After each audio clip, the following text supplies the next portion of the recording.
We are taking our Bible reading from Leviticus chapter 10, the first 2 verses. A ó mú Bíbélì kíkà wa láti inú ìwé Lẹ́fítíkù orí 10 ẹsẹ̀ kìíní àti ìkejì. And Nadab and Abihu, the sons of Aaron, took either of them his censer, and put fire therein, and put incense thereon, and offered strange fire before the Lord, which he commanded them not. Verse 2. And there went out fire from the Lord, and devoured them, and they died before the Lord.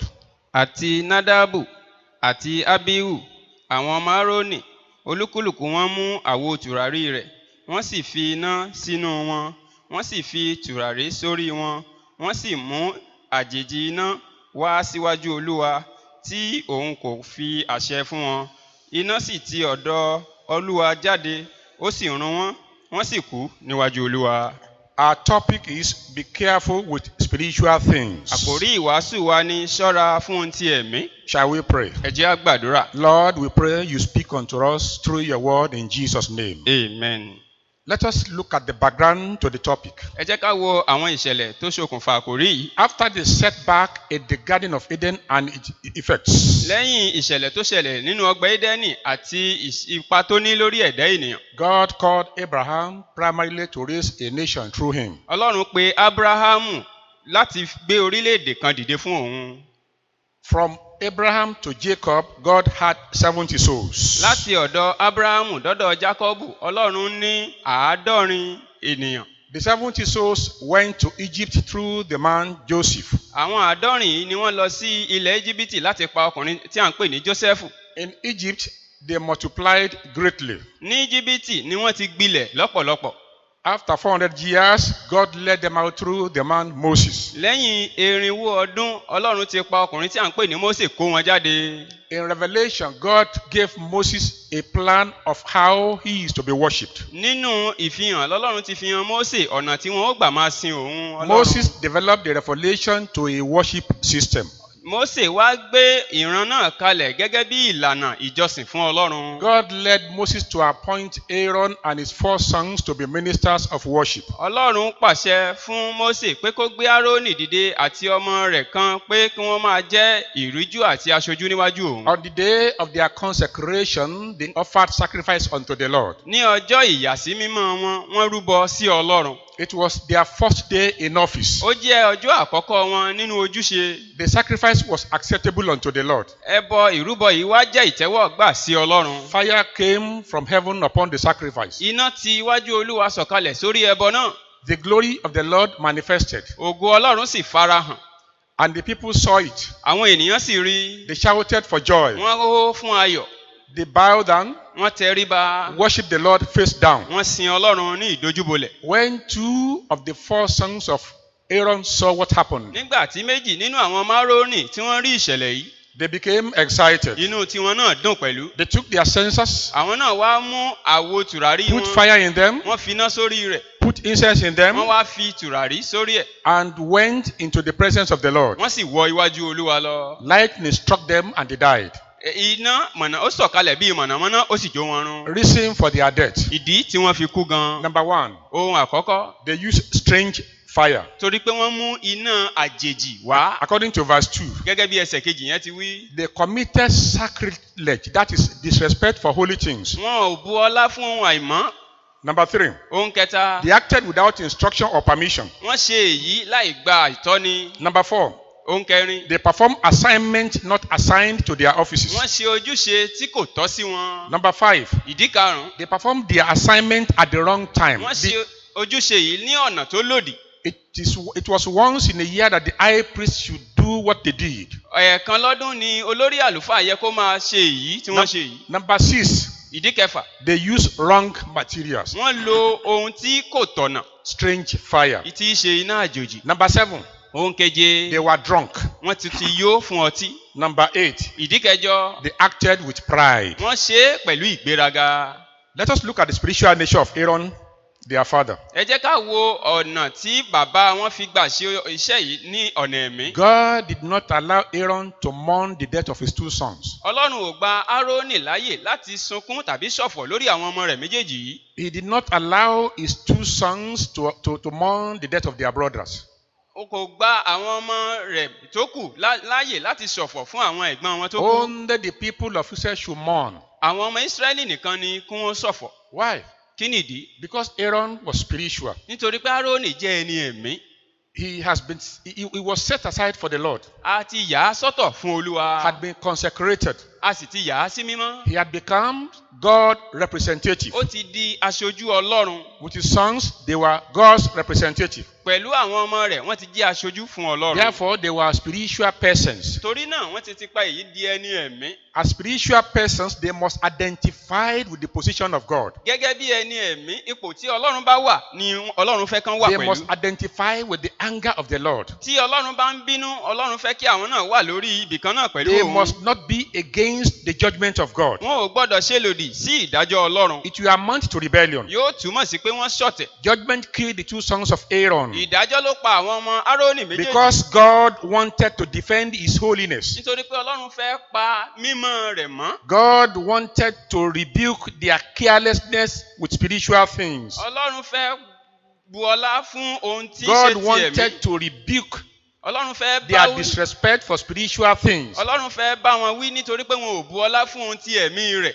That is here we get our topic. Ibi tí àkórí wa ti jáde ní. Be careful with spiritual things. Ṣọ́ra fún ohun tí ẹ̀mí. It is a warning. Ìkìlọ̀ ni. According to 1 Corinthians chapter 10 verse 11. Gẹ́gẹ́ bí ìwé Kọ̀ríńtì kìíní orí kẹwàá ẹsẹ̀ It kọkànlá ti says, wí. these things happen unto them for examples.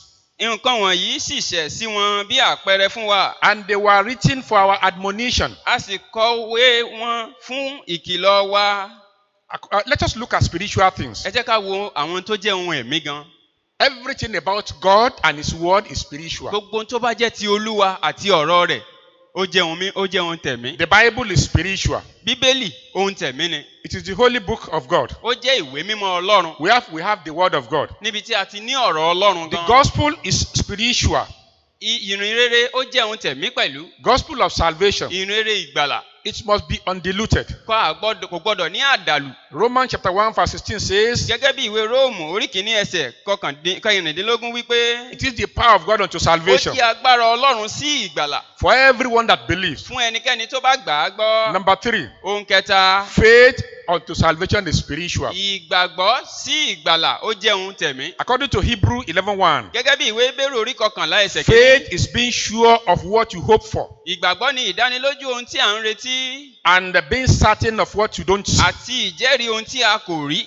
According to Romans chapter 10 verse 10 and verse 11, Gẹ́gẹ́ bí ìwé Róòmù orí kẹwàá ẹsẹ̀ kẹwàá àti ìkọkànlá ti you wí. believe with your heart, Ẹkàn ni a fi ń gbàgbọ́ sí òdodo. you confess with your mouth, Ẹnu la sì fi ń jẹ́wọ́ sí ìgbàlà. it will lead unto salvation. Èyí ló ń ṣokùnfà So ìgbàgbọ́. if you believe in your heart Tí o bá gbàgbọ́ nínú ọkàn and you rẹ, confess it with your mouth, tó o sì fẹ́nu rẹ jẹ́wọ́ rẹ̀, that will lead unto salvation. ìyẹn ni ó tọ́ sí ipa ìgbàlà. Faith unto salvation Ìgbàgbọ́ sí ìgbàlà is a spiritual ó thing. jẹ́ ohun tẹ̀mí. According to Mark 16:16, Gẹ́gẹ́ bí ìwé Máàkù orí kẹrìndínlógún ẹsẹ̀ he that is kẹrìndínlógún, believer and baptized ẹnikẹ́ni tí ó bá gbàgbọ́ tí a sì baptisi shall rẹ̀ be saved. yóò là.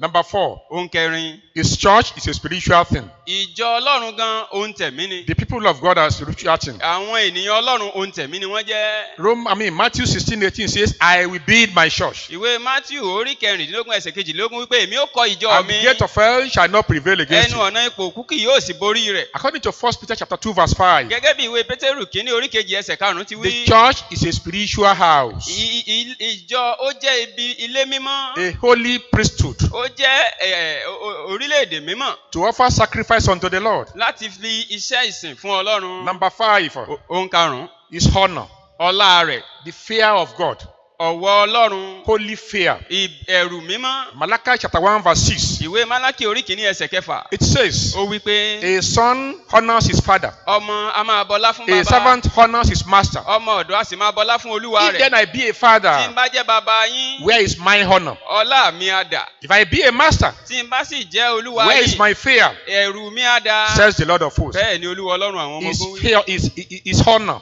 Ọlá rẹ̀ It's a spiritual ó thing. jẹ́ ohun tẹ̀mí. Number 6 Ohun kẹfà, is worship.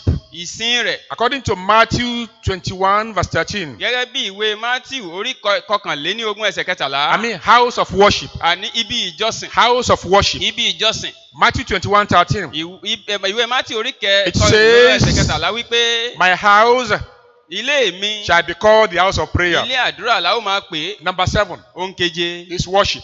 ìsìn rẹ̀. Habakkuk 2:20. ìwé Ábákúkù orí kejì ẹsẹ̀ 20 wípé The Lord is in his temple. Ọlọ́run ń bẹ nínú tẹ́ḿpìlì Let rẹ̀. the heart keep Jẹ́ kí silence gbogbo ahọ́n kí ó pa lọ́lọ̀ before him. níwájú rẹ̀. Worship must be with humility. Iṣẹ́ ìsìn ó gbọ́dọ̀ jẹ́ pẹ̀lú It ọ̀wọ̀. must not be influenced by alcohol. Kò gbọ́dọ̀ ti pa ògógóró tàbí ọtí wá. Worship is not for entertainment. Iṣẹ́ ìsìn àbí ìsìn Olúwa kò gbọ́dọ̀ jẹ́ afẹ́fẹ́ yẹ̀yẹ̀. Worship must be powered by the Holy Spirit Ó gbọ́dọ̀ ti pa agbára ẹ̀mí mímọ́ wá. and be controlled by the Word of God. A sì gbọ́dọ̀ ṣe àkóso rẹ̀ nípa ọ̀rọ̀ Ọlọ́run. Number 8, Ìkẹjọ, gifts and offering. ọrẹ àti ẹ̀bùn. They are spiritual Wọ́n things. jẹ́ ohun tẹ̀mí. According to Malachi chapter 1 verse 8, Gẹ́gẹ́ bí ìwé Málákì orí kìíní ẹsẹ̀ kẹjọ. It says- Ó wí pé if you offer the blind for a sacrifice, tẹ́ ẹ bá fi ẹranko tí ó ẹran tó fọ́jú fún mi gẹ́gẹ́ bí ọrẹ. that is evil. Ó jẹ́ ohun ibi. If you offer a lame or a sick animal for a Tẹ́ ẹ sacrifice, bá fi ẹran tí ń ṣàìsàn tàbí tó yarọ That gẹ́gẹ́ is bí ọrẹ. evil. Ó jẹ́ ohun ibi pẹ̀lú. it says, Ó wí pé take them to your governor, ẹ mú wọn lọ sí ọ̀dọ̀ àwọn whether they ààrẹ will be yín. pleased with you Bóyá inú wọn ó dùn sí or yín. accept your person. Bóyá wọn ó sì gba ìwà láàyè. Where you bring torn money to the church, Tẹ́ ẹ bá mú owó tó ti ya wá síwájú money Olúwa. that is defaced, Owó tí ó ti bàjẹ́. it is evil. Ó jẹ́ ohun ibi. Gift and offering are spiritual things. Ọrẹ àti ẹ̀bùn wọ́n jẹ́ ohun tẹ̀mí. Number 9, spiritual thing. Ohun kẹsàn-án nínú àwọn ohun tẹ̀mí. Prayers. Àdúrà gbígbà. God look into our hearts Ọlọ́run ń wo ọkàn wa. and judge our prayer. Ó sì ń tipa rẹ̀ ṣèdájọ́ According àdúrà to wa. James chapter 4 verse 3, Gẹ́gẹ́ bí ìwé Jákọ́bù orí kẹrin ẹsẹ̀ kẹta. it says, ye ask Ó wí pé ẹ̀yin béèrè. and receive not, Ẹ sì rí gbà. because you ask amiss, Nítorí pé ẹ ṣì béèrè. that ye may consume it upon your Kí lust. ẹ̀yin kí ó lè lò fún ìfẹ́kúfẹ̀ẹ́ tara yín. Number 10 Ohun kẹwàá. is assignments. Ojúṣe rẹ̀. Every assignment given to you in the church, Ojúṣe tí a bá fi fún yín nílé Olúwa. either as a treasurer, Bóyá gẹ́gẹ́ bí akápò. as an elder, Gẹ́gẹ́ bí alàgbà. deaconess, Gẹ́gẹ́ bí member of the choir, gẹ́gẹ́ bí akọrin. the choir leader, Àti olórí the akọrin. usher, Àti aṣọ́nà. Sunday school teacher, Àti olùṣọ́ ilé juvenile ìjọsìn. teacher. Olùkọ́ ilé Every ìjọsìn. assignment in the church Gbogbo ojúṣe tá a bá fún is a yín. spiritual Ó jẹ́ thing. ohun tẹ̀mí. John chapter 12, Ìwé Jòhánù orí kejìlá. verse 5 and 6. Ẹsẹ̀ karùn-ún àti ìkẹfà. There we see something like that. Ibẹ̀ láti rí àwọn Somebody nǹkan brought wọ̀nyí. an ointment to anoint Jesus. Ẹnìkan gbé òróró wá láti fi kun Jésù Look at the Olúwa. reaction of Judas. Ẹ wo ohun tí Júdásì ṣe ń He bẹ̀. says the anointed should be sold Ó wí pé kí á ta òróró náà pé ó sàn ká ta òróró and náà. spend the money for the care of the needy. Ká wá fi owó náà gbọ́ bùkátà àwọn But the Bible aláìní. says Bíbélì wa wí pé he said this ó sọ èyí. not because he cared for the poor, Kì í ṣe nítorí pé ó fẹ́ràn àwọn but because he aláìní. was a Bí thief. kò ṣe pé òun jẹ́ olè. According to NIV, Gẹ́gẹ́ bí ìwé ẹsẹ̀ Bíbélì kan he tó says sọ as bẹ́ẹ̀. a keeper of money bag, Ó ní gẹ́gẹ́ bí ẹni tí ó ń ṣe àkóso he used àfipamọ́ to owó. help himself with what was put into it. Gbogbo ohun tí wọ́n bá fi sínú àsùnwọ̀n yìí, ó ń lò ó fún àǹfààní If ara as a rẹ̀. church treasurer, Gẹ́gẹ́ bí akápò. you are using the money of God for your business, Ó ń lo owó Olúwa fún iṣẹ́ òkòwò rẹ̀. it is evil. Ó jẹ́ ohun ti ibi. It is evil. Ó jẹ́ ohun burúkú. Every assignment in the house of the Lord Gbogbo ojúṣe tí a bá fi fún ọ ní Olúwa. is spiritual. Ó jẹ́ ohun tẹ̀mí. Number 11 Ohun kọkànlá. is ministers. Àwọn ikọ̀ àtiríjú rẹ̀. They are his Wọ́n representatives. jí aṣojú rẹ̀. Psalm 105 verse 15. Ìwé orin Dáfídì 105 It ẹsẹ̀. says, Ó wí pé touch not my anointed ẹ má ṣe ṣe wòlíì and fọ́ọ̀kan do wọ̀ not mìíràn do my prophet no sì harm. má ṣe ṣe wòlíì mi níbí. And the 12th thing, Ohun kejìlá. there are many there are more than 12, Wọ́n ju méjìlá lọ. but I have 12 here. Ṣùgbọ́n méjìlá ló wà The lákọsílẹ̀ promise of bí. his coming. Ìlérí ìpadàbọ̀ The rẹ̀. promise of his coming. Ìlérí ìpadàbọ̀ It's a rẹ̀. spiritual thing. Ó jẹ́ ohun tẹ̀mí. Don't play with it. Ẹ má ṣe fi ṣeré. 2 Peter 3:9. Ìwé Pétérù kejì orí kẹta ẹsẹ̀ kẹsàn-án. It says, Ó wí pé the Lord is not slack concerning his promise, Ọlọ́run kò fi ìlérí rẹ̀ jáfara. as some men count slackness, Gẹ́gẹ́ bí àwọn mìíràn ti ń ṣe. but is long suffering to usward, Ṣùgbọ́n sùúrù rẹ̀ sí wa. not willing that any should perish, Ni pé kí ẹnikẹ́ni má bàa ṣègbé. but that all should come to repentance. Bí kò ṣe kí gbogbo ènìyàn kó wá sí ìrònúpìwàdà. Let us quickly look at examples of people that are careful with spiritual Ẹ things. jẹ́ kí a sáré wo àwọn tí kò fi ohun tẹ̀mí ṣeré. Number 1, Noah.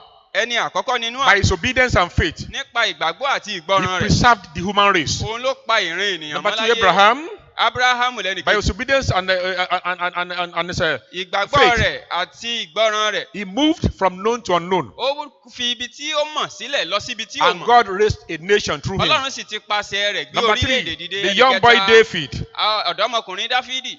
His respect for spiritual things Nítorí pé ó bọlá fún ohun tẹ̀mí. made him to spare the life of Saul many times. Ó mú kó pa ẹ̀mí Sọ́ọ̀lù ọba mọ́ ní ọ̀pọ̀lọpọ̀ ìgbà. Number 4, Joseph, the mother of the husband of Mary. Ẹnìkẹrin ni Jósẹ́fù ọkọ Màríà. He complied with divine plan. Ó tẹ̀lé ìgbékalẹ̀ Ọlọ́run. Number 5, Apostle Paul. Ẹnìkarùn-ún ni Pọ́ọ̀lù. He said, I was not disobedient to heavenly vision. Ó wí pé èmi kò ṣàìgbọràn sí ìran ọ̀run. Examples of those that were carefree with spiritual things. Àpẹẹrẹ àwọn tí ò tiẹ̀ ka ohun tẹ̀mí sí. The young prophet. Wòlíì kékeré. In 1 Kings chapter 13, Nínú ìwé àwọn ọba kìíní orí kẹtàlá. Achan, Ákánì. Joshua 7:20, Ìwé Joshua orí kejì ẹsẹ̀ ogún. the honorable chief who was against Elisha when he prophesied that this time tomorrow a cup of garri should be 1 naira. Ọkùnrin ọlọ́lá tí ó sọ̀rọ̀ lòdì sí wòlíì Èlíṣà pé nígbà tí wòlíì Èlíṣà pé níwòyí ọ̀la a ó ta òṣùwọ̀n ṣékélì kan ní. 2 Kings chapter 7. Ìwé àwọn ọba kejì orí keje. Number 4, Judas Iscariot. Ẹnìkẹrin ni Júdásì. He sold his master Ó ta ọ̀gá rẹ̀. because he did not have value for spiritual things. Nítorí pé kò ka ohun tẹ̀mí sí. Number 5, Ẹnìkarùn-ún. Mr. and Mrs. Ananias. Ọkọ àti ìyàwó tá à ń pè ní Analáyà. They lied unto the church. Wọ́n parọ́ fún ìjọ Ọlọ́run. Acts 5:1. Nínú ìwé iṣẹ́ àwọn àpòsólì orí Number karùn-ún. 6, Ẹnìkẹfà. the sons of Eli Àwọn ọmọ Élì. messing up with women in the church. Wọ́n ń ṣe àṣemáṣe pẹ̀lú àwọn obìnrin nínú ìjọ. Number 7, Ẹnìkeje. the exclusive Jews, the sons of Scephas. Àwọn ọmọ Kéfà tí wọ́n máa ń ṣe iṣẹ́. Their father was a high priest, Bàbá wọn jẹ́ olú àlùfáà. but they lacked respect for spiritual things. Ṣùgbọ́n wọn ò ka ohun tẹ̀mí sí. Acts 19:14. Ìwé iṣẹ́ àwọn àpòsólì orí kọkàndínlógún. Number 8, Ẹnìkẹjọ. the false teachers Àwọn olùkọ́ èké. mentioned in 1 Timothy 4:1. Tí wọ́n sọ nínú ìwé Tímótì kìíní orí kẹrin ẹsẹ̀ kìíní. Number 9, Ẹnìkẹsàn-án. the false prophets Àwọn wòlíì èké. mentioned in 2 Peter 2:1. Tí wọ́n sọ nínú ìwé Pétérù kejì orí kejì ẹsẹ̀ kìíní. Our concern, Ohun tó kàn wá gan-an. we are in a terrible time. A wà ní àsìkò ewu lọ́pọ̀lọpọ̀. According to 2 Timothy chapter 3:1, Gẹ́gẹ́ bí ìwé Tímótì kejì an orí kẹjọ ẹsẹ̀ era kìíní. of ceremonial godliness Àsìkò tí wọ́n sọ ìsìn di afẹ́fẹ́ yẹ̀yẹ̀. without holiness. Láìsí ìwà mímọ́. Civilization is making Christianity easy. Ọ̀làjú ti wá sọ ìgbàgbọ́, ó ti sọ di gbẹ̀fẹ́. It makes it attractive. Ó ti mú kó máa wùyàn ṣe. It makes it pleasurable. Ó ti mú kó rọrùn lọ́pọ̀lọpọ̀. Worship becomes entertainment. Ìsìn ó wá di ayẹyẹ. Magic becomes miracle. Wọ́n ti wá ń fi àlùpàídà rọ́pò iṣẹ́ ìyanu. Palace priests Àwọn àlùfáà ààfin. and political agent prophets Àti àwọn wòlíì tí ó jẹ́ pé wọ́n ń ṣiṣẹ́ fáwọn olóṣèlú. increase daily Wọ́n wá ń pọ̀ sí lójoojúmọ́. in the name of money. Kàkà kí wọ́n wá sọ lórúkọ owó. In the name of money replaces in the name of Jesus. Lórúkọ Jésù wọ́n ti wá yí padà di lórúkọ owó báyìí. Money making evangelists. Àwọn àjíǹrere tí ń Money ṣiṣẹ́ making fowó. evangelists, revivalists. Àwọn onísọjí tí ń ṣiṣẹ́ fowó. It is no longer in the name of Jesus. Wọn ò ṣiṣẹ́ lórúkọ Jésù It mọ́. is in the name of money. Lórúkọ owó náà ń wí They báyìí. know the houses of the rich individuals. Wọ́n mọ ilé olówó àlọ́rọ̀ kọ̀ọ̀kan. Invite them for ministration in your church. Ìfitọ́ ẹ bá pè wọ́n fúnṣẹ́ ìjọsìn ní They will ilé know the ìjọsìn. rich people you do not know. Àwọn ó dá àwọn olówó ọlọ́rọ̀ tẹ́yìn gan They òmò will wọ́n dá continue wọn to mọ̀. visit them Wọ́n wà bẹ̀rẹ̀ sí ṣàbẹ̀wò sí in the wọn. name of money, Pé lórúkọ owó. not in the name of Kì í ṣe Jesus. lórúkọ Jésù o. Prayer becomes technical. Àdúrà ó ti wá ní ìlànà àti ètò. So you need to acquire a special skill to know how to pray. O gbọ́dọ̀ lọ kọ́ bí a ti ń gbé àdúrà kalẹ̀ báyìí. Prophets are in high demand Àwọn wòlíì tí wá di gbajúgbajà táwọn ènìyàn than nílò the preachers of message of salvation. ju àwọn tó ń wàásù ìyìnrere ìgbàlà lọ. Prayer ministry becomes a common business. Iṣẹ́ ìyìnrere ti wá di iṣẹ́ òkòwò gbajúgbajà. Prayer ministry Iṣẹ́ ìránṣẹ́ àdúrà has become a common business. ó ti wá di iṣẹ́ òkòwò. The church becomes a center for fundraising. Ilé ìjọsìn ti wá di ibi tí wọ́n ti ń kówó jọ. Our ability to raise money Bí o bá ti mọ owó kójọ sí, is now a special gift. ó ti wá di ẹ̀bùn pàtàkì. People will invite you Àwọn ènìyàn pè ọ́ to come and raise money in the church. pé ẹ wá bá wa kówó jọ nínú You ilé ìjọsìn wa. will feed fat on that. Nípa èyí nìwọ náà ó ti jẹun It's a yó. means of livelihood. Ó jẹ́ ọ̀nà tí wọ́n fi ń gbà What rí is the way ìjẹ. out? Kí wá lọ́nà àbáyọ? The word of God. Ọ̀rọ̀ Ọlọ́run. Like the Berean Jews, Gẹ́gẹ́ bí àwọn ará Bèríà, you search the scripture daily. wọ́n ń yẹnú ìwé mímọ́ Whether wò what you lójoojúmọ́ see bóyá tí wọ́n ń rí or what you hear àbí tí wọ́n ń are gbọ́. Bible based. Ó wá wà lórí Bíbélì. According to Acts 17:11. Gẹ́gẹ́ bí ìwé ìṣe àwọn àpòstólì The end is here.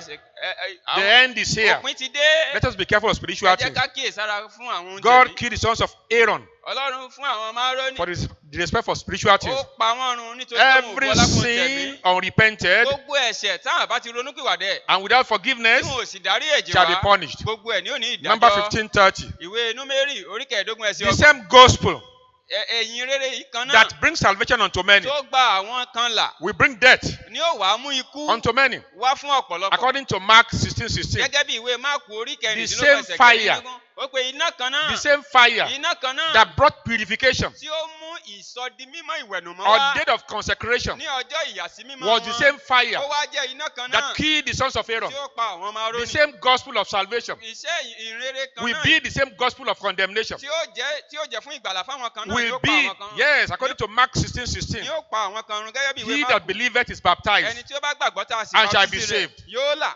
He that believeth not Ẹni tí kò bá sì gbàgbọ́ shall be condemned. yóò á sì dá lẹ́bi. God does not have alternative means Ọlọ́run ò ní ọ̀nà mìíràn fún ìgbàlà for salvation fún ìgbàlà except the gospel. àfi ìyìn rere Acts nìkan. 4:12. Gẹ́gẹ́ bí ìwé iṣẹ́ àwọn Are you apọ́sítélì ready kẹrin now? ẹsẹ̀ 12. Are you ready now Ó ti jẹ́ ó ṣe tán to give your life unto láti Jesus? fi ayé rẹ fún It's Jésù. better now Ó dára ní than ìsinsìnyí later. ju tó bá Like I yá always lọ. tell you, Gẹ́gẹ́ mo ṣe máa ń it sọ is fún better yín. Ó dára ní to accept Jesus ìsinsìnyí now. láti gba Jésù And ní after your ìsinsìnyí. death, Tó o bá wá kú tán you don't need him. tó o wá rí pé ò ní Just rérò throw mọ́, him away ìwọ kàn ṣáà jù ú lẹ̀. than to reject him now. Ju kó o wá And kọ̀ ọ́ after your lẹ́ẹ̀kejì. death, Tó o bá wá kú tán You discover you need tó o him. wá rí pé o nílò rẹ̀. No solution. Kò sọ́nà Are you ready to give àbáyọ. your life to Jesus? Òjò o ṣetán láti fi ayé rẹ fún If Jésù. you are ready, bow Tó o down your bá heads. ṣetán tẹríba ká Father, we gbàdúrà. thank you for this moment. Thank you, Lord. Holy Ghost, we pray. You locate every individual Amen. that has died said for you, Amen. mark their forehead with the blood of Jesus, Amen. seal their belief and their confession with the fire of the Holy Ghost. Amen. Prepare them for your second coming. Amen. That will be all reign with you. Amen. In Jesus' name we pray. Amen.